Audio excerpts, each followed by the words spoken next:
మీకు మంచిగా ఇక్కడ మీ ఇంటి ముందు కూడా దేవత 30 కాదు 40 నిమిషాలు గంట అయినా ఉంచుతాము. మీ మీ అన్నీ కంప్లీట్ అయినాక ప్రొసెషన్ వెళ్తుంది.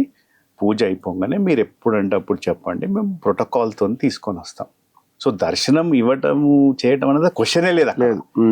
ఏం చేసిండంటే ఇంటికి వస్తా అని చెప్పి ఊరుకుంటూ వెళ్ళి అక్కడ ప్రెమిసెస్ సమ్మక్క సారక్క జాతరలో వెళ్ళారు. ఓకే. ఒక నిజమైన భక్తుడైతే సారలమ్మ దేవత అక్కడ ఉంది గద్దెల మీద. బిఫోర్ డే వచ్చింది.